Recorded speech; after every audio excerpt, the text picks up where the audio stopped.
Hello hello hello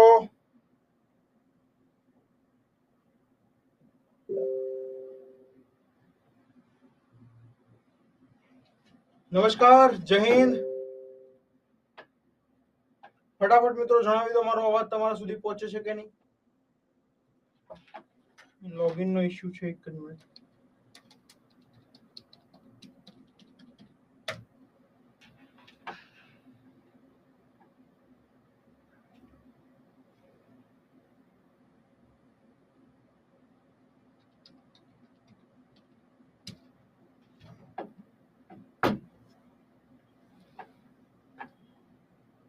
okay, ચલો. Good morning, good morning, good morning. ચલો શરૂઆત કરી દઈશું આપણે આજના કરંટ અફેરની. ઘણા કરંટ અફેર આજે જોઈશું, કેમ કે શનિવારના કરંટ અફેર આજે લેતા હોઈએ છીએ અને શનિવારે આપણે રિવિઝન કરતા હોઈએ છીએ. તો મોસ્ટ ટાઈમ ઘણા રિવિઝન આપણે કરી લીધા હતા ગયા શનિવારે, ને જે બાકી કરંટ અફેર હતું એ આજે લઈએ છીએ, બરોબર. તો શરૂઆત કરી દઈએ છીએ આપણું કરંટ અફેર. પણ હા, જે પણ મિત્રોને આ બુક ખરીદવાની બાકી હોય ફટાફટ ખરીદે. અને રથયાત્રાની જે ઓફર છે એ મિત્રો કદાચ શરૂ છે ને કદાચ તમને અહીં એનો લાભ મળી પણ શકે. Y719 કોડનો ઉપયોગ કરવાનો છે ને પરચેસ કરવાની છે, બરોબર. ચલો, પહેલા નંબરનો અહીં ન્યૂઝ છે. વિશ્વની પ્રથમ સીએનજી બાઇક જે છે એ મિત્રો લોન્ચ કરી દેવામાં આવી છે, અને તમે જોઈ પણ હશે ને. વિશ્વની પ્રથમ સીએનજી બાઇક લોન્ચ કરી દીધી છે. અને કઈ કંપનીએ લોન્ચ કરેલ છે ભાઈ, આ તમને ખબર પણ હશે, એને બજાજે લોન્ચ કરી છે. આ તમને ક્લિયર પણ હશે, બજાજે લોન્ચ કરેલી છે. જો અહીં આ કયા પ્રધાન ઉભા છે, આ કઈ મિનિસ્ટ્રીના વડા છે? નીતિન ગડકરી. કઈ મિનિસ્ટ્રી છે આમના જોડે ભાઈ, ફટાફટ જણાવો.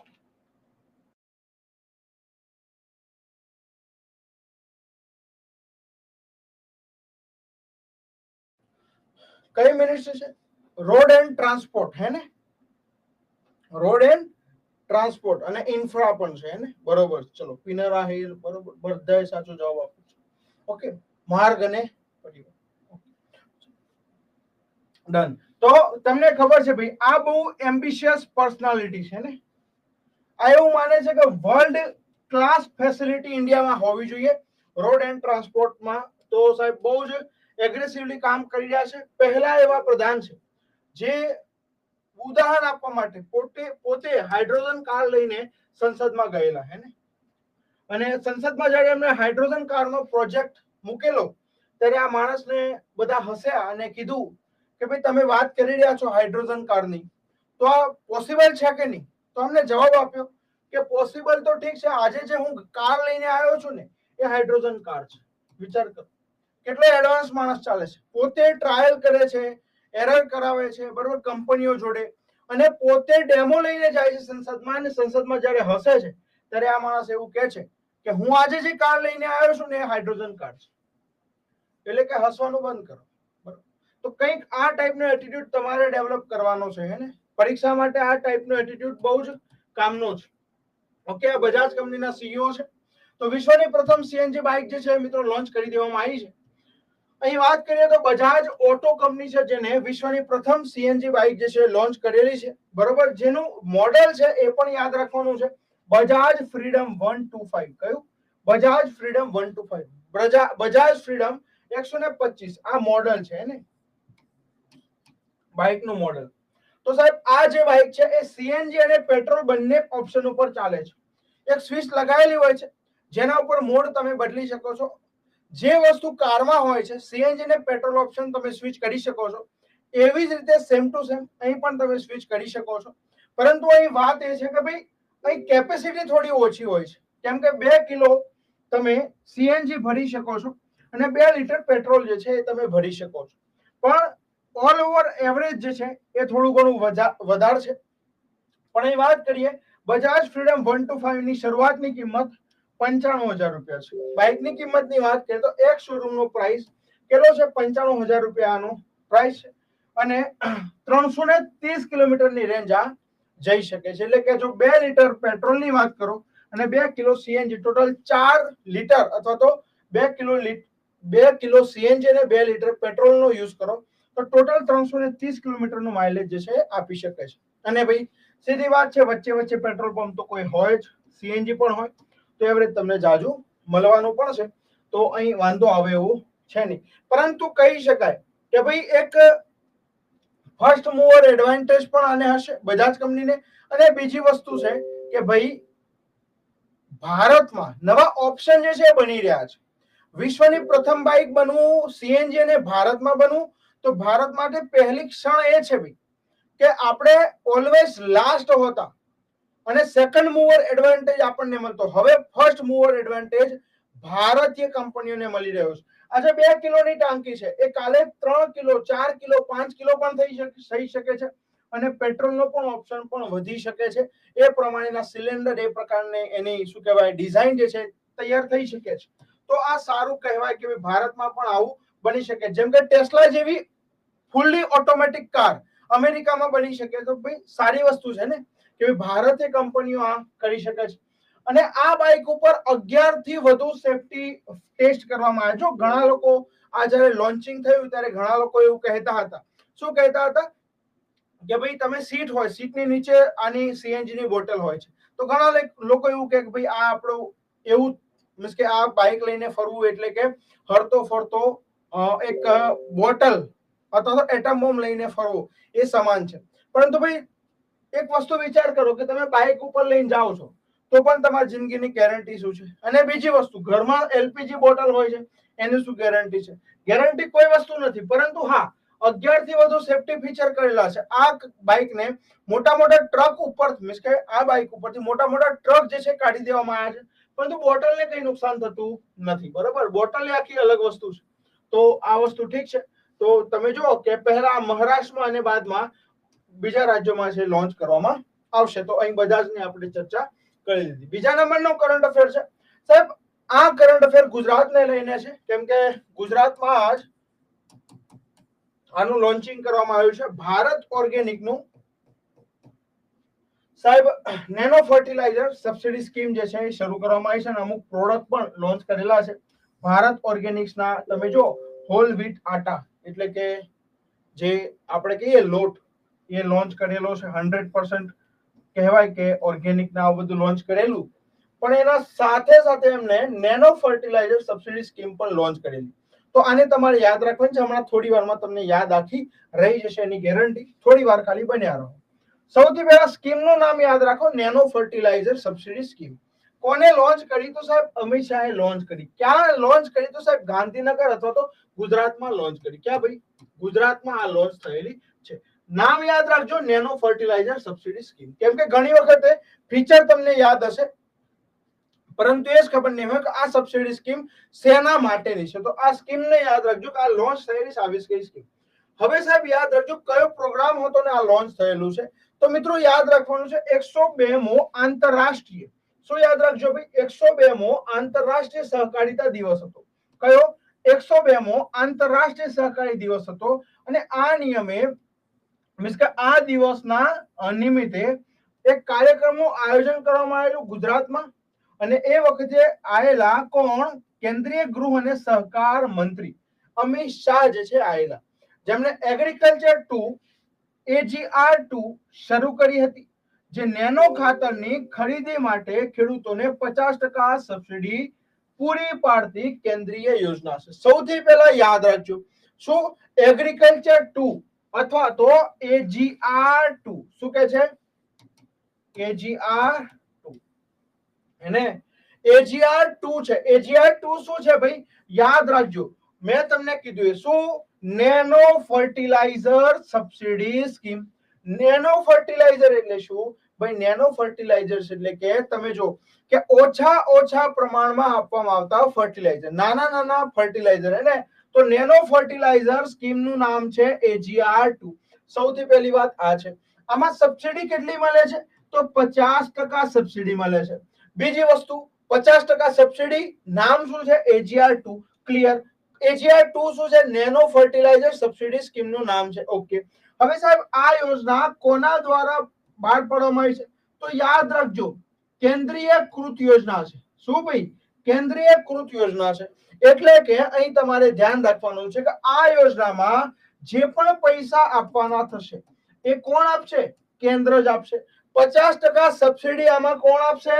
કેન્દ્ર જ આપશે. આ તમારે યાદ રાખવાનું. ઘણી સ્કીમો કેવું હોય, કેન્દ્ર રાજ્યની ભાગીદારીમાં હોય, પરંતુ અહીં કેવું છે 50% જે પણ નેનો ફર્ટિલાઇઝરમાં સબસિડી મળશે AGR2 માં, એ સાહેબ કોણ પૂરી પાડશે? 100% કેન્દ્ર જે છે પૂરી પાડશે. આ તમારે યાદ રાખવાનું છે. તો 50% સબસિડી પૂરી પાડતી કેન્દ્રીય યોજના છે. અમિત શાહે યોજના હેઠળ 3 ખેડૂતોને સબસિડી પણ આપી હતી. નેનો ફર્ટિલાઇઝર્સને પ્રોત્સાહન આપવા માટે સરકારે 100 દિવસનો એક્શન પ્લાન જે છે એ રજૂ કર્યો હતો. બરોબર, તો આ તમે યાદ રાખજો. નેનો ફર્ટિલાઇઝર્સ ક્યાં કામ લાગે? તો જો આપણે શું કરતા હોઈએ છે કે ભાઈ જ્યારે પણ ખેતી કરતા હોઈએ તો ખેતીમાં મોટા પાયે આમ ખાતર જે છે એ નાખતા હોઈએ છે, તો એનો ઓપ્શન આ નેનો ફર્ટિલાઇઝર છે. બરાબર, તો એનો ઉપયોગ કરીને તમે જરૂરી એવા પોષક તત્વો જે છે આપી શકો છો. હે, આ છે, બીજું કઈ છે નહીં. સરકાર જે છે એ 413 જિલ્લામાં નેનો DAP ના 1270 ટ્રાયલ, 100 જિલ્લાઓમાં નેનો યુરિયા પ્લસ ના 200 ટ્રાયલ હાથ ધરવાનું લક્ષ્ય ધરાવે છે. આનાથી પર્યાવરણને અનુકૂળ ખેતીને પ્રોત્સાહન મળશે અને કૃષિ ક્ષેત્રમાં રાસાયણિક ખાતરનો ઉપયોગ જે છે એ ઘટશે. મેં તમને કીધું એમ. તો ભાઈ પર્યાવરણને અનુકૂળ થશે, જૈવિક ખેતી અને રાસાયણિક ખાતરનો ઉપયોગ જે છે એ ઘટશે. અમિત શાહે નેશનલ કોઓપરેટિવ ઓર્ગેનિક્સ લિમિટેડના ભારત ઓર્ગેનિક ઘઉંનો લોટ પણ લોન્ચ કર્યો હતો. બરોબર, તો આ પણ યાદ રાખો. ખાલી યાદ રાખવા જેવું છે, ભારત ઓર્ગેનિક ઘઉંનો લોટ લોન્ચ કરેલો. બરોબર, કોના દ્વારા બનાવવામાં આવેલો? National cooperative Organics limited. હે ને? તો આ આપણે યાદ નથી રાખવાનું. યાદ શું રાખવાનું છે હું તમને ફટાફટ જણાવી દઉં છું. યાદ રાખવાનું છે તો આટલું જ તમારે યાદ રાખવાનું છે, બીજું કંઈ યાદ રાખવાનું નથી. તો ભાઈ ગુજરાત ખાતે શું યાદ રાખજો ભાઈ, હવે જે લખું એ યાદ રાખવાનું છે. ગુજરાત ખાતે અમિત શાહ આવેલા. બરાબર, અમિત શાહ આવેલા અને 102મો આંતરરાષ્ટ્રીય સહકાર દિવસ હતો. એ દિવસે એમને nano fertiliser subsidy scheme launch કરી, જેનું નામ છે AGR2. AGR2 સબસિડી જે છે એ 50% સબસિડી મળશે. આ નેનો ફર્ટિલાઇઝરનો ઉપયોગ કરીશું તો પર્યાવરણને અનુકૂળ ખેતી થશે અને રાસાયણિક ખાતરનો ઉપયોગ જે છે ઘટશે. 50% સબસિડી સંપૂર્ણ કેન્દ્ર સરકાર તરફથી પ્રાપ્ત થાય છે. આ તમારે યાદ રાખવાનું છે. આ એક યોજના શું કહેવાય, શેના માટેની છે ભાઈ? રાસાયણિક ખાતરનો ઉપયોગ ઘટાડે માટેની યોજના. ચલો ક્લિયર છે, ફટાફટ જાણી દો. યાદ રહે કે ના રહે? કમ્પ્લીટ હે ને? યાદ રહે કે ના રહે? આમાં બીજું કઈ છે જ નહીં. આટલું યાદ રહે કે ન રહે? CCE માં પૂછી લે કે સાહેબ તાજેતરમાં અમિત શાહ દ્વારા લોન્ચ કરો અથવા તો કૃષિ સહકાર મંત્રી દ્વારા લોન્ચ કરવામાં આવેલ નેનો ફર્ટિલાઇઝર સ્કીમ જે છે એને સમજાવો. યાદ રહે ને? ફટ દઈને યાદ રહે. એક પણ માર્કનું આમાં ભૂલવાનું નથી. હે ને? યાદ રહી જવું જોઈએ. જો કરંટ અફેર આપણે યાદ રાખવાનું છે, સ્કીપ નથી કરવાનું. ઘણી વખત શું થાય, કરંટ અફેર ભણવા જઈએ ને, જીકે ભણી અને પણ કરંટ અફેર અત્યારે 17 માર્કનું પૂછાય છે. જીકે ની હું કામ વાત કરે? જીકે જાતે વાંચી લેવાનું. કરંટ અફેર ગઈકાલનું જીકે જ કહેવાય. બરોબર, તો શું હોય કે કરંટ અફેર સારું યાદ ન રહે, એના સાથે જીકે યાદ રહે. કરંટ અફેરમાં તો લીટીઓ જ વાંચી હોય, તો આપણે ગોખવાની કોશિશ આ કરંટ અફેર કરીશું. મેઇન આપણે 35-40 મિનિટ રોજ છે. બરોબર, તો એમાં આપણે કરંટ અફેરની પૂરી ગેરંટી લઈએ છીએ ને. જીકે સાથે થતું રહે તો ઠીક, ને ના થાય તો એ ઠીક. કેમ કે મેઇન સબ્જેક્ટ તમે જુઓ કે કેટલા માર્ક્સનું, CC માં કેટલા માર્ક્સનું પૂછાય, બધામાં 10-10 માર્કનું પૂછાય છે. તો કેમ એના પર ફોકસ ન કરીએ? ને એ જ યાદ રાખીએ આપણે. ચલો હવે શું કહે છે, યાદ રાખજો. મસૂદ પઝકિયન ઈરાનના નવા રાષ્ટ્રપતિ બન્યા છે. હવે તમારે આમાં એકલું જ નામ જ યાદ રાખવાનું છે. આમાં લોડ લેવાનો છે જ નહીં. બાકીની માહિતી છે તમારે જીકે ની જેમ જ લેવાની છે. કરંટ અફેર આ જ છે. શું? મસૂદ પઝકિયન ઈરાનના નવા રાષ્ટ્રપતિ બન્યા છે. બરોબર, આ તમારે યાદ રાખવાનું છે. આ કરંટ અફેર થયું. જીકે સાથે શું થયું હું તમને જણાવું છું. તો ચલો નામ યાદ રહે મિત્રો. ઈરાનના નવા રાષ્ટ્રપતિ કોણ બન્યા? 2-3 વખત બોલી દો. ચલો ફટાફટ. મસૂદ પઝકિયન. શું? અથવા તો મસૂદ પઝકિયન. શું? મસૂદ પઝકિયન. 2-3 વખત નામ બોલી દો, ક્યારે ભૂલાશે નહીં. અને આ એમનો ચહેરો છે, જોઈ શકો છો. Okay, done. હવે મસૂદ પઝકિયન જે છે એ ઈરાનમાં દેશના 9મા રાષ્ટ્રપતિ બન્યા છે. તો આ પણ યાદ રાખવાનું છે. મસૂદ પઝકિયન. શું ભાઈ? મસૂદ પઝકિયન કયા નંબરના? 9મા નંબરના રાષ્ટ્રપતિ છે. અને એમને કોને હરાયા છે? તો સઈદ જલીલને હરાયા છે. કેમ કે એમનાથી 30 લાખથી વધુ વોટ એમને મળ્યા છે. આ પણ તમે યાદ રાખી શકો છો. અને જો કે કોઈને કદાચ યાદ ન રહે, તમે નોટ્સ લઈને ના બેઠા હોય, બરોબર, જો હું તમને મહિનાના અંતે આમ પણ ફ્રીમાં તમને આ જે બધું ચલાવું છું એની કમ્પાઇલેશન હું તમને આપું છું. 1 મહિનાનો અંત થાય એટલે તમારે સમજી લો કે આવતા મહિનાની 1 થી 3 તારીખમાં બરોબર હું તમને પીડીએફ એમને આપી દઉં છું. તો લખવાનો સ્ટ્રેસ તમે ના લો, પરંતુ તમે એક કામ કરી શકો છો. યાદ રાખવા માટે હું તમને કહું તો તમે કમેન્ટમાં લખી શકો છો. ભાઈ ના, મસૂદ પઝાકિયન સાહેબે યાદ રાખવાનું કીધું તો કમેન્ટમાં એકવાર ટાઈપ કરી નાખશો તો મગજમાં છે ને 3 વખત લખવાની ક્રિયા છે ને 3 વસ્તુને હાથે થાય. યાદ રાખો, તમે લખતા હોય ત્યારે 2 વખત બોલો, કેમ કે ટાઈપિંગ મિસ્ટેક થાય ને એટલે મસૂદ પઝાકિયન તો યાદ રહી જશે તમને. તો થોડો સમય ટાઈપિંગમાં પણ આપી દો, તમારા ફાયદા માટે છે ને. મને પણ જવાબ મળી જશે અને તમે ફાયદો પણ લઈ લેશો, કેમ કે લખીએ ને એટલે આપણને શું થાય, ટાઈપિંગ એરર થાય એટલે 2-3 વખત લખવાનું થાય, અને આ ટાઈપિંગ એરર ન પણ થાય તો ઓટોમેટિક રિકોલ થાય ને. તો યાદ રાખીએ. ચલો, તો કયા નંબરના છે તો તમે યાદ રાખી શકો છો. તો 9મા નંબરના રાષ્ટ્રપતિ આ બન્યા છે. કોને હરાયા છે આપણા માટે કઈ લેવા દેવા નથી. ઈરાનમાં 5 જુલાઈએ બીજા તબક્કાનું મતદાન થયું હતું અને જેમાં લગભગ 3 કરોડ લોકોએ મતદાન કર્યું હતું. ઈરાનમાં પ્રથમ તબક્કાનું મતદાન 28 મેના રોજ થયું હતું અને કોઈ પણ શું કહેવાય સ્પષ્ટ બહુમતી નહોતી મળી. આ પઝાકિસ્તાન કહીએ અથવા તો પઝાકિયન કહીએ, બરાબર એક જ નામ છે. 42.5% મતો સાથે પ્રથમ અને ઝલીલી 38.8 મતો સાથે સેકન્ડ ક્રમે આવ્યા હતા. રાષ્ટ્રપતિ મોહમ્મદ ખાતામીના કાર્યકાળ દરમિયાન 1997માં પઝાકિયન જે છે એ આરોગ્ય પ્રધાન બન્યા હતા. હવે જે પણ હતા એ ઈરાનના હતા, આપણે કઈ લેવા દેવા છે નહીં, બરોબર. મસૂદ પઝાકિયનને યાદ રાખીશું. એ સાંસદ તરીકે પણ ચૂંટાયા હતા, બરોબર. તબરીઝના પ્રાંતના સાંસદ પણ હતા. 2011માં પ્રથમ વખત રાષ્ટ્રપતિની ચૂંટણીમાં એ રજીસ્ટર પણ થયા હતા. તેઓ ભૂતપૂર્વ હાર્ટ સર્જન પણ છે અને આરોગ્ય પ્રધાન પણ છે દેશના, હે ને. ઈરાનના પૂર્વ રાષ્ટ્રપતિ ઇબ્રાહિમ રાઈસીનું 19 મેના રોજ હેલિકોપ્ટર દુર્ઘટનામાં મૃત્યુ થયું હતું, હે ને. તો આ યાદ રાખવા જેવું છે કે ભાઈ ઈરાનના રાષ્ટ્રપતિ બરોબર હમણાં મૃત્યુ પામ્યા હતા હેલિકોપ્ટર દુર્ઘટનામાં. તો આ યાદ રખાય ભાઈ, ઇબ્રાહિમ રાઈસી, હે ને. અને એના પછી દેશમાં રાષ્ટ્રપતિની ચૂંટણી જાહેર કરી હતી, બરોબર. તો આ યાદ રાખજો. અને એક યાદ રાખજો, આ 9મા રાષ્ટ્રપતિ ભલે હોય પણ 14મી રાષ્ટ્રપતિની ચૂંટણી હતી, હે ને. 14મી રાષ્ટ્રપતિની ચૂંટણી હતી, આ તમે યાદ રાખજો. અને 1979માં ઈરાનની સ્થાપના થઈ છે, રિપબ્લિક ઓફ ઈરાનની સ્થાપના થઈ છે. ત્યારથી ચૂંટણીમાં રાષ્ટ્રપતિની ચૂંટણી માટે સૌથી ઓછું મતદાન નોંધાયું. હા, અને 14મી વખત આ ચૂંટણી યોજાઈ અને 14મી વખતની ચૂંટણી યોજાઈ એ બાદ પણ સૌથી ઓછું ઈરાનની સ્થાપના થઈ 1979 થી, ત્યાંના પછી સૌથી ઓછું મતદાન આ વખતે થયું હતું. ઈરાનની રાજધાની કઈ છે તો આ જીકે કહેવાય મિત્રો. ઈરાન કરંટ અફેરમાં છે તો આ જીકે આને કહેવાય. ઈરાનની રાજધાની કઈ છે? તેહરીન છે અને એનું ચલણ કયું છે? રિયાલ છે. તો સરકારનો પ્રકાર એ એકાત્મક રાષ્ટ્ર પ્રમુખ ધર્મશાહી ઇસ્લામિક પ્રજાસત્તાક છે, બરોબર. એમાં આપણે જઈશું નહીં, પરંતુ તેહરીન એની રાજધાની છે અને ચલણ જે છે રિયાલ છે, હે ને. ચલો, ઓકે. તો આને યાદ રાખી શકો છો. અહીં શું યાદ રાખવા જેવું છે તો જો એકદમ ડેડિકેટેડલી તૈયારી કરતા હોય તો સાહેબ આ યાદ રાખવા જેવું છે, જીકે જેવું. જીકેમાં આ પૂછાય, બરોબર. કયા નંબરના બન્યા છે તો 9મા નંબરના બન્યા છે. ચૂંટણી કઈ હતી? 14મા નંબરની ચૂંટણી હતી. ઈરાનની સ્થાપના કઈ હતી તો 1979માં સ્થાપના થઈ છે. કયા રાષ્ટ્રપતિનું મૃત્યુ થયું હતું તો ઇબ્રાહિમ રાઈસીનું મૃત્યુ થયું હતું. આ કોણ છે તો ડોક્ટર છે મસૂદ પઝાકિયન, ઈરાનના 9મા રાષ્ટ્રપતિ બન્યા છે. આટલું તમારે યાદ રાખવાનું છે. આ જે કીધું ને એમાંથી કંઈ પણ ભૂલવાનું નથી. ગમે ત્યારે તમને યાદ મીન્સ કે ગમે ત્યારે કામ લાગી શકે. ચલો ડન, ઓકે. ચોથા નંબરના કરંટ અફેર ઉપર આપણે જઈએ. ચલો, ભારતીય મૂળના લીસા નંદી બ્રિટનના મંત્રી બન્યા છે. પણ લીસા નંદીને વાંચતા પહેલા, એમને ભણતા પહેલા થોડીક એની બ્રિટનની જે છે ચૂંટણી એના વિશે જોઈ લઈએ. તો કીર સ્ટામર જે છે એ યુનાઇટેડ કિંગડમના વડાપ્રધાન બન્યા છે. અને આપણા જે જમઈ હતા એને ભારતના જમઈ કહી શકાય, ઋષિ સોનક, એને ઋષિ સોનક કઈ રીતે જમઈ થાય ખબર છે ભાઈ તમને? ઇન્ફોસિસના જે ફાઉન્ડર છે એમનું શું નામ છે ભાઈ?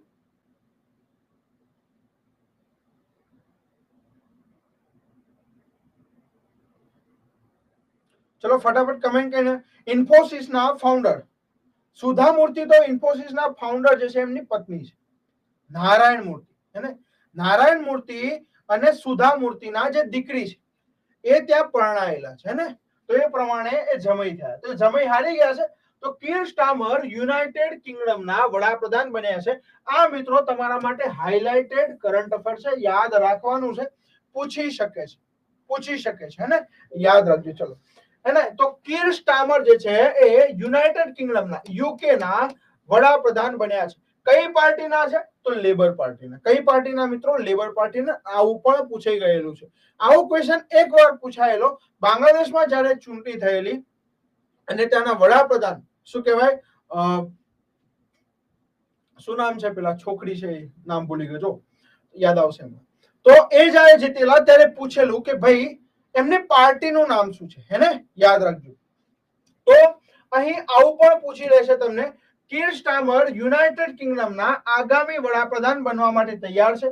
લેબર પાર્ટીએ ચૂંટણીમાં 650 માંથી 412 બેઠકો મેળવી છે, જેમાંથી કન્ઝર્વેટિવ સરકારના 14 વર્ષના શાસનનો અંત આવ્યો છે ને, યાદ રાખજો. તો કન્ઝર્વેટિવ પાર્ટી, બરોબર, કન્ઝર્વેટિવ પાર્ટીના જ હતા, બરોબર, આપણે ઋષિ સોનક જમઈ હતા એ.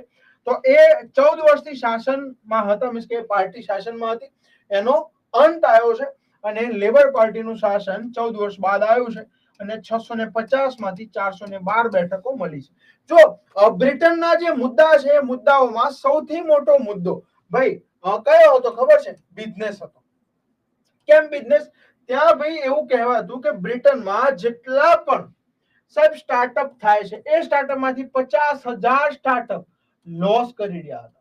અને 50,000 સ્ટાર્ટઅપ ઉપર શું હતું ભાઈ? દેવું હતું, નાવું બધું. એટલે કે મેઇન વસ્તુ એ હતી કે ભાઈ ત્યાંની ઇકોનોમી જે છે એ ક્યાંક ને ક્યાંક કૂદકા મારી રહી હતી અને એ મુખ્ય મુદ્દો બ્રિટનનો બન્યો હતો અને એ મુદ્દા ઉપર લેબર પાર્ટી જે છે જીતી હતી. અને સીધી વાત છે કે જ્યાંના લોકો બિઝનેસમાં વધુ માનતા હોય ને બિઝનેસ જ્યારે નીચે પડવાના ફોલિંગ જ્યારે શરૂ થાય ત્યારે તેની સરકારો જે છે પડી જાય.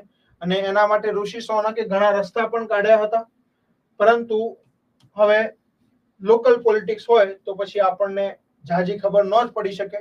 રૂટ ઉપર ખબર ઝાઝી પડે કે ભાઈ ત્યાંના લોકોને એકચ્યુઅલીમાં શું જોઈએ છે. પરંતુ ઉપર આપણે મીડિયા કવરેજ જોતા હોઈએ તો આ મુદ્દો બહુ મોટો હતો. યુનાઇટેડ કિંગડમમાં સરકાર બનાવવા માટે 336 સીટોની જરૂર હોય છે. કન્ઝર્વેટિવ પાર્ટીએ 121 સીટો જ ખાલી જીતી હતી. 412 સીટો કોને મળી હતી? લેબર પાર્ટીને મળી હતી, યાદ રાખજો. લિબરલ ડેમોક્રેટ્સ પાર્ટીએ 71 સીટો જીતી હતી અને સ્કોટિશ નેશનલ પાર્ટીએ બહુ નુકસાન કર્યું હતું. લેબર પાર્ટીની ચૂંટણીમાં જંગની જીત બાદ વડાપ્રધાન ઋષિ સોનક ઔપચારિક રીતે રાજીનામું આપશે. ઔપચારિક રીતે રાજીનામું એમને આપવું પણ પડે, હે ને, યાદ રાખો. હવે આમાં નોટ તો ક્યાં ફાટેલી ખબર છે? જ્યારે જો બાઇડન અમેરિકાના નવા રાષ્ટ્રપતિ જ્યારે બન્યા અને એમને શપથ ગ્રહણ કરવાના હોય, નવી ચૂંટણી થાય ત્યારે, તો જૂના જે રાષ્ટ્રપતિ હતા ડોનાલ્ડ ટ્રમ્પ, તો એમને નવી રાષ્ટ્રપતિની ચૂંટણી એમને જ કરાયેલી હોય, સમયગાળો પૂરો થાય એ પહેલા કરાવવાની જ હોય, કોઈ પણ સરકાર કરાવે. તો એ એમનું પદ છોડવા તૈયાર નહોતા. તો એટલા બધા પ્રોટેસ્ટ થયેલા, વ્હાઇટ હાઉસ ખાતે ધરણા પ્રદર્શન, ત્યાં મારામારી, મર્ડર, ફાયરિંગ, આવું બધું થતું. સીટ છોડવા તૈયાર નહોતા અને એમને ઉતાર્યા હતા સીટ ઉપર. સીટ ઉપર ઉતારવા એટલે કે રાજીનામું મુકાવવું પડ્યું. ત્યાંના બધા બ્યુરોક્રેટ્સ ભેગા થઈને કે ભાઈ હવે મૂકો તો ખરા, સીટ મૂકો, હે ને. એ વિડીયો તમે જોઈ શકો 5 વર્ષ પહેલાના. જો બાઇડનને જ્યારે પદ સ્વીકારવાનો તો છોડવા તૈયાર નહોતા, મને પૂરું કરવા દો. એમની હાર જ એમને સ્વીકારી નહોતી, હે ને. ઋષિ સોનકે પોતાની હાર જે છે આસાનીથી સ્વીકારી હતી અને રાજીનામું એ જે છે આપે, હે ને. અને હવે અમેરિકાના પરિણામો પણ આવશે. એની પ્રેસિડેન્શિયલ ડિબેટ જે છે એ શરૂ છે હમણાં. અને પ્રેસિડેન્શિયલ ડિબેટમાં જો બાઇડન પાછળ છે બહુ અને ડોનાલ્ડ ટ્રમ્પ છે આ વખતની ઉમેદવારી એ નોંધાઈ રહ્યા છે, તો એ બહુ આગળ છે. પ્રેસિડેન્ટ આપણે કેવું હોય કે ભારતમાં જ્યારે પણ ચૂંટણી થાય ત્યારે નેતા, લીડર ઓફ ઓપોઝિશન અને જે નેતા હોય, બરાબર, તો એ બંને આવીને ડિબેટ કરે જે પણ મુદ્દાઓ હોય ને એના ઉપર. ભારતમાં એવું કઈ હોતું જ નથી. એ છૂટા મળીને ફેકમ ફેંકી કરવાની. એ પેલા સ્ટેજ ઉપર બોલે, પેલા મીન્સ કે સામે વિપક્ષ વાળા હોય એમના સ્ટેજ ઉપર બોલ્યા કરે, કોઈ એક પીચ ઉપર ના આવે. પરંતુ અમેરિકામાં કેવું હોય કે બંને પ્રેસિડેન્ટ હોય એ એક પીચ ઉપર આવે અને જે પણ મુદ્દાઓ હોય એના ઉપર ડિબેટ કરે અને ડિબેટ જે જીતે, બરોબર, એવું કહેવાય છે કે ભાઈ ડિબેટ જીતનાર જ ચૂંટણી જીતતું હોય છે, કેમ કે ડિબેટ જીતે એટલે કે એના જોડે તર્ક વિતર્ક કરવા માટે બધું છે, રસ્તા એના જોડે છે. તો આવું બધું હોય છે. તો 2 પ્રેસિડેન્શિયલ ડિબેટ થયું અને એમાં ડોનાલ્ડ ટ્રમ્પ છે બહુ આગળ છે અને ત્યાંનું મીડિયા કવરેજ પણ એવું કહે છે કે જીતશે કદાચ, પણ હવે ફાઇનલ જે છે એ ખબર પડે. જો બાઇડને એક પછી ટ્વીટ કરી કે ભાઈ મને બોલતા એટલું બધું સારું નથી ફાવતું કે, પરંતુ હું રાજ એટલે કે જે પરિસ્થિતિઓ છે એને સારી રીતે બદલી શકું છું. ત્યાંનું છે અમેરિકાનું, સિરિયસ ન થઈ જતા, પણ આવું નજરે રાખવું હે ને, આવું નજરે જે છે એ રાખવું. કોઈ પણ પરિસ્થિતિ ઘટવાની હોય ને એના સાક્ષી બનવામાં બહુ મજા છે, કેમ કે બધું તમને યાદ હોય ધીમે ધીમે ધીમે. જેમ કે હમણાં વર્લ્ડ કપ પૂરો થયો, તો વર્લ્ડ કપ પૂરો થયો તો તમારે શીખવા જેવું સ્પોર્ટ્સમેન માંથી ઘણું છે. એમાં સૌથી સારી બાબત જેમ કે આપણે જોઈએ તો આપણા વડાપ્રધાને જ્યારે બધા જ ખેલાડીઓને બોલાયા ત્યારે વિરાટ કોહલીનું એક સ્ટેટમેન્ટ બહુ સારું હતું એમની સ્પીચમાં, કેમ કે 41 મિનિટનો સંપૂર્ણ વિડીયો મેં જોયો હતો કે એમાંથી તમને કહેવા માટે કંઈક મળી જાય, કેમ કે 41 મિનિટ તમે ન બગાડી શકો, તમારું વાંચવાનું કામ છે, પણ તમારે એક સંદેશ આપવા માટે મેં જોયું કે કંઈક મળી જાય. તો એમાં વિરાટ કોહલીએ બહુ સારી વાત કરેલી કે ભાઈ આ વખતે T20 જે સિરીઝ હતી એમાં મારું પ્રદર્શન બહુ સારું નહોતું, જે એમને કરવું હતું એટલું ન કરી શકાય, પરંતુ એમને પછી બીજી વાત કરી કે ભાઈ મને ઈગો હતો એવો કે ભાઈ હું પ્રદર્શન સારું કરીશ ને ટીમને સારું આપી શકીશ, પરંતુ જ્યારે ફાઇનલ મેચ આવી ત્યારે મેં મારી મેચ ઉપર જે છે મેં સંપૂર્ણ ફોકસ કર્યું, મારા કાર્ય ઉપર મેં સંપૂર્ણ ફોકસ કર્યું, મારો ઈગો છે ને મેં સાઈડમાં કરી દીધો. તો એમને કીધું કે ઈગોના કારણે છે ને રન જ નહોતો થતો. બરાબર, તો ઘણી વસ્તુ આ હોય કે તમે પાસ નહીં થતા હોય અથવા તો માર્ક્સ નહીં આવતા હોય અથવા તો મોક ટેસ્ટ આપતા હોય એમાં માર્ક નહીં આપતો, તૈયાર ન થતું હોય તો ક્યાંક ને ક્યાંક તમે તમારી પીચ ઉપર ખોટું રમી રહ્યા છો હે ને. તો યાદ રાખો કે ભાઈ તમે મનોમંથન કરો. મેં તમને કીધેલું કે 10 મિનિટ ધ્યાન કરજો, એના તમને બહુ ફાયદો થશે હે ને. તો બસ એ જ રીતે યાદ રાખવાનું છે કે થોડું ઘણું મનોમંથન કરો, પ્રેક્ટિસ કરો, તમે ઓટોમેટિકલી પાસ જે છે થઈ શકો. બાકી વડાપ્રધાન સામે એવું કહેવું કે ઈગોના કારણે, બરોબર, અહંકાર જે છે એના કારણે સારું પરફોર્મન્સ નહોતું થઈ શક્યું. મેં છોડ્યો ત્યારે મેં સારું પરફોર્મન્સ કર્યું હે ને. તો ઘણી વસ્તુ શીખવા જેવી હોય છે હે ને. તો યાદ રાખો, શીખવાની કોશિશ કરો ગમે ત્યાંથી મળે, પણ એટલું બધું તમારે શીખવાની અત્યારે જરૂર નથી. તમે વાંચવામાં ફોકસ કરો, શીખવાનું કંઈક હશે ને તો હું કહી દઈશ હે ને. રોજ સવારે ખાલી 35-40 મિનિટ આપતા રહો. ચલો ડન છે, ઓકે. તો અહીં તમે જોઈ શકો, અહીં વાત કરીએ કિંગ ચાર્લ્સ તૃતીયની નવી સરકાર બનવા માટે લેબર પાર્ટીના નેતાઓને ઔપચારિક રીતે આમંત્રણ આપશે. ઓકે, હવે કિંગ ચાર્લ્સ જે છે બરોબર, એ ત્યાંના શું છે ભાઈ, શું કહેવાય, કિંગ એટલે કે રાજા છે. હવે રાજા છે એ સરકાર બનાવશે અને એમને આમંત્રણ આપશે. લેબર પાર્ટીના નેતાને શું કરશે ભાઈ, આમંત્રણ આપશે. ઓકે, અહીં રાષ્ટ્રપતિ આમંત્રણ આપે એમ ત્યાં કિંગ ચાર્લ્સ જે છે તૃતીય એ નવી સરકારને શું આપશે, આમંત્રણ આપશે. આમંત્રણ એને જ અપાય કે જે સૌથી મોટા વોટ શેરથી જીત્યા હોય પ્લસ સૌથી વધારે સીટોથી જીત્યા હોય, તો એ લીડરને આમંત્રણ આપશે અને હવે સરકાર જે છે એ બનશે. 650 જેટલા મત વિસ્તારો છે અને યુકેના 4 દેશો પણ છે, ઇંગ્લેન્ડ, સ્કોટલેન્ડ, વેલ્સ અને ઉત્તરી આયર્લેન્ડ. આ તમારા માટે આઈએમપી છે.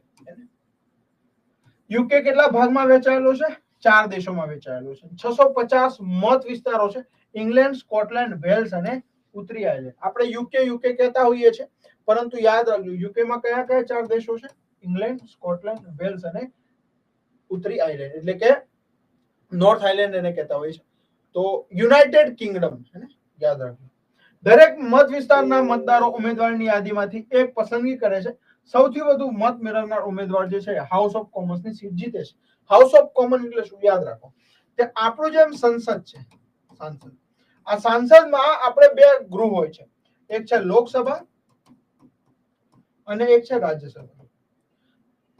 હમણાં જે ચૂંટીને આપણે મોકલાય, ક્યાં મોકલાય, લોકસભા. તો આને આપણે હાઉસ ઓફ કોમન કહીએ, બરોબર, લોકોનો ગૃહ. તો એવી જ રીતે સીધા લોકોથી ચૂંટીને જાય તો ત્યાં શું કહેવાય, હાઉસ ઓફ કોમનમાં જીતે. અને બીજી સૌથી વધુ બેઠક ધરાવતો પક્ષ સત્તાવાર વિરોધક પક્ષ જે છે એ બને છે. સીધી વાત છે, ઇન્ડિયા જેવી સિસ્ટમ ત્યાં છે અને આપણે બેઠી ત્યાંથી અડધું ઉઠાયેલી છે. 6થા નંબરનો કરંટ અફેર શું છે, નીરજ ચોપડા. નીરજ ચોપડા વિશે તમે જોઈ શકો છો કે નીરજ ચોપડાને બહુ મોટી જવાબદારી આપી દીધી છે. પેરિસ ઓલિમ્પિક જે થવાનો છે ને પેરિસ ઓલિમ્પિક્સમાં જેટલા પણ ભારતીય ઓલિમ્પિયન્સ જશે એમને નીરજ ચોપડા લઈને જશે, એટલે કે બધા ઓલિમ્પિયન્સની જવાબદારી નીરજ ચોપડાને આપી દીધી કે લે ભાઈ તું તો ગોલ્ડ મેડલ લઈને આવ્યો, હવે આ 28 આપણા ઓલિમ્પિયન્સ એમને લઈને જા પેરિસમાં, એમને ખવડાય બવડાય ટ્રેન કર શાંતિથી અને એમને જે પણ જરૂરિયાત હોય તું પૂરી કર, પરંતુ તારા જેવું ગોલ્ડ મેડલ છે લાવવાનું કંઈક કર હે ને. તો નીરજ ચોપડાને બહુ મોટી જવાબદારી આપી દીધી છે, બરછી ફેંકે છે ભાઈ, બરોબર, બહુ મોટું આ યોગદાન હતું, બરોબર, બરછી ફેંકમાં ભાઈ ગોલ્ડન બોય હે ને, યાદ રાખજો. તો નીરજ ચોપડા પેરિસ ઓલિમ્પિકમાં ભારતીય ટ્રેક એન્ડ ફિલ્ડ ટુકડીઓનું શું કરશે, નેતૃત્વ કરશે, એટલે કે લીડર થઈને ભાઈ જશે. એથ્લેટિક્સ ફેડરેશન ઓફ ઇન્ડિયાએ જાહેરાત કરી હતી કે 2024 પેરિસ ઓલિમ્પિક્સ માટે 28 સભ્યોની ભારતીય ટ્રેક એન્ડ ફિલ્ડ ટુકડીનું નેતૃત્વ નીરજ ચોપડા કરશે. નીરજ ચોપડાની વાત કરીએ તો 3 વર્ષ પહેલા ઓલિમ્પિકમાં એમને ગોલ્ડ મેડલ જીત્યો હતો અને પ્રથમ ભારતીય ટ્રેક એન્ડ ફિલ્ડ એથ્લીટ બનીને એમને ઇતિહાસ પણ રચ્યો હતો. ટ્રેક એન્ડ ફિલ્ડ એથ્લીટ હે ને, યાદ રાખજો. તો આમનું નેતૃત્વ એ કરશે. 1 ઓગસ્ટ થી 11 ઓગસ્ટ દરમિયાન સ્ટેડ ડી ફ્રાન્સ ખાતે ટ્રેક એન્ડ ફિલ્ડ સ્પર્ધાનું આયોજન કરવામાં આવશે. જ્યોતિ યારાજી ઓલિમ્પિક્સમાં ભાગ લેનારી પ્રથમ ભારતીય 100 મીટર હોલ્ડર હશે, બરોબર. પરિણામ આવશે એટલે આપણને ખબર પડી જશે આ કોણ ભાગ લેશે એ મહત્વનું નથી, કોણ જીતે છે એ મહત્વનું આપણા માટે છે. ઓલિમ્પિક ગેમ 28 જુલાઈ થી 11 ઓગસ્ટ સુધી પેરિસમાં યોજાશે. 26 જુલાઈ થી 11 ઓગસ્ટ સુધી યોજાશે. અને પેરિસ ઓલિમ્પિક્સનું 2024 નું ગીત પરેડ છે. શું છે ભાઈ, આ યાદ રાખજો, શું છે, પરેડ જે છે. અને બીજી વાત કરીએ, વિક્ટર લે માનસે આ લખેલું છે ને, યાદ રાખજો. 2024 નું પેરિસ ઓલિમ્પિક નું અધિકૃત થીમ કયું છે, પરેડ છે, અને વિક્ટર લે માનસ દ્વારા આ લખવામાં આવેલું. ચલો ક્લિયર છે, આ ધ્યાન રાખજો. હા, ઓલિમ્પિકમાં ક્રિકેટને સ્થાન જે છે એ મળી ગયું છે ને, ક્રિકેટ જે રમત છે હવે ઓલિમ્પિકમાં આવશે. ચલો ઓકે, 7મા નંબરનો કરંટ અફેર. ઇન્ડોનેશિયામાં મિત્રો યાદ રાખજો, જે ગુફા પેઇન્ટિંગ હોય એ ગુફા પેઇન્ટિંગ સૌથી પુરાની સૌથી જૂની મળી આવી છે. ક્યાંથી મળી આવી છે? ઇન્ડોનેશિયામાંથી મળી આવી છે. ઇન્ડોનેશિયામાંથી વિશ્વના સૌથી જૂનામાં જૂના કેવ પેઇન્ટિંગ એટલે કે ગુફા પેઇન્ટિંગ જે છે મિત્રો મળી આવ્યા છે. માહિતી જોઈ લઈએ. વૈજ્ઞાનિકોએ ઇન્ડોનેશિયાના સુલાવેસી ટાપુ પર ચૂનાના પથ્થરની ગુફાની છત પર જંગલી ડુક્કર સાથેની ક્રિયા પ્રતિક્રિયા કરતી 3 માનવ જેવી આકૃતિઓ દર્શાવતી આર્ટવર્ક શોધી કાઢી. જો જેમ કે અહીં આ જો ડુક્કર, બરાબર, આ ભૂંડ જેવું દેખાય, તો એના સામે બીજું પણ છે. તો 3 મનુષ્યો છે, એ ક્રિયા પ્રતિક્રિયા એટલે કે કંઈક કરતા હશે, પકડતા હશે કે શું કરતા હશે, પરંતુ એવી આકૃતિ જે છે મળી આવી છે, બરાબર. સંશોધક છે લેંગ કરમપુઆંગ ગુફાની અંદર પેઇન્ટિંગની ન્યૂનતમ ઉંમર શોધવા માટે એક નવી વૈજ્ઞાનિક પદ્ધતિનો ઉપયોગ કરી છે. અને આ પેઇન્ટિંગ વિશ્વની સૌથી જૂના પેઇન્ટિંગમાંની એક છે. એવું કહેવાય છે કે 51,200 વર્ષ જેટલી આ જૂની હોઈ શકે છે. 51,200 વર્ષ જેટલી આ જૂની હોઈ શકે છે. આ પેઇન્ટિંગમાં 36 ઇંચ અને 15 ઇંચનું માપ ધરાવતું ડુક્કર છે, સીધું ઉભેલું છે, અને સાથે 3 નાના માનવી જેવી આકૃતિઓ પણ છે, બરોબર. તો આ તમે યાદ રાખી શકો છો. યાદ એ જ રાખવાનું છે, ગુફા પેઇન્ટિંગ સૌથી ઓલ્ડેસ્ટ ક્યાં મળી આવ્યા છે? ઇન્ડોનેશિયામાં મળી આવ્યા છે. અત્યાર સુધીમાં એના સિવાય બીજું સૌથી જૂના જાણીતી ગુફા પેઇન્ટિંગ છે, બરોબર, એ લેંગ ટેડોંગે હતું, જે લગભગ 45,000 વર્ષ જૂનું હતું. તો આ તમે યાદ રાખજો. પણ અહીં યાદ રાખવાનું છે ઇન્ડોનેશિયાના કયા ટાપુ ઉપર? સુલાવેસી ટાપુ. કયો ટાપુ? સુલાવેસી ટાપુ. આ યાદ રાખજો. ઇન્ડોનેશિયા સુલાવેસી ટાપુ સૌથી જૂનામાં જૂની ગુફા પેઇન્ટિંગ મળી આવી છે. આ તમારે યાદ રાખવાનું. કેટલા વર્ષ જૂની? 51,200 વર્ષ જૂની મળી આવી. ચલો ઓકે, ડન, યાદ રાખજો. 8મા નંબરનું કરંટ અફેર. ઓકે, હવે બિહારના ઘણા ન્યૂઝ આયા છે, જેમ કે નાલંદા વિદ્યાપીઠ હે ને, નાલંદા વિદ્યાપીઠ, ઓકે, ત્યાં નવી બની ગઈ છે. 2005 થી એનું કાર્ય શરૂ થઈ ગયું હતું, જેના મૂળમાં અબ્દુલ કલામ હતા. 2014માં ભણવાનું શરૂ થઈ ગયું, પહેલી બેચ શરૂ થઈ ગઈ. એનું ઓફિશિયલ ઇનોગ્રેશન નાલંદા વિદ્યાપીઠનું હમણાં 1 મહિના પહેલા નરેન્દ્ર મોદી દ્વારા કરવામાં આવ્યું છે. નાલંદા વિદ્યાપીઠના વીસી જે છે એ આપણા 16મા નાણાં પંચના અધ્યક્ષ અરવિંદ પનગડિયા સાહેબ છે. આ નાલંદા વિદ્યાપીઠ આંતરરાષ્ટ્રીય લેવલની છે, એટલા માટે એ કઈ મિનિસ્ટ્રીના હેઠળ આવે છે નાલંદા વિદ્યાપીઠ? તો ભાઈ વિદેશ મંત્રાલય જે છે એના હેઠળ જે છે આવે છે. તો ડોક્ટર એસ જયશંકર જે છે એમના મંત્રાલય હેઠળ નાલંદા વિદ્યાપીઠ આવે છે. એજ્યુકેશન મિનિસ્ટ્રી સાથે નાલંદા વિદ્યાપીઠનું કઈ જ લેવા દેવા નથી. નાલંદા વિદ્યાપીઠ બિહારના કઈ જગ્યાએ રાજગીરી ગૃહમાં સ્થાપવામાં આવી છે, રાજગીરીમાં, હે ને. તો આ તમે યાદ રાખી શકો છો. તો બિહારની સરકારે શું કર્યું છે કે એમબીબીએસ નો જે કોર્સ છે બરાબર એ શરૂ કરશે કઈ ભાષામાં? હિન્દી ભાષામાં આ શરૂ કરશે. એમબીબીએસ નું પૂરું નામ શું છે? ફટાફટ જણાવો. બેચલર ઓફ મેડિસિન અને બેચલર ઓફ સર્જરી, આ એમબીબીએસ નું પૂરું નામ છે. તો મધ્યપ્રદેશ બાદ મધ્યપ્રદેશ પહેલું હતું જે હિન્દીમાં એમબીબીએસ શરૂ કર્યું હતું. હવે બિહાર પણ એમબીબીએસ માં શરૂ કરશે હિન્દી, અને એમ્સ નો જે સિલેબસ છે એને હિન્દી ભાષામાં કન્વર્ટ કરીને ટ્રાન્સલેટ કરીને આ છોકરાઓને જે છે એ ભણાવશે. બરોબર. તો બિહાર જે છે એ તમારે યાદ રાખવાનું છે કે ભાઈ કયા રાજ્યે તાજેતરમાં, બરોબર, કયા રાજ્યે તાજેતરમાં એમબીબીએસ નો કોર્સ હિન્દી મીડિયમમાં શરૂ કર્યો છે. તો બિહાર આવશે અને એના પહેલા કોણ હતું?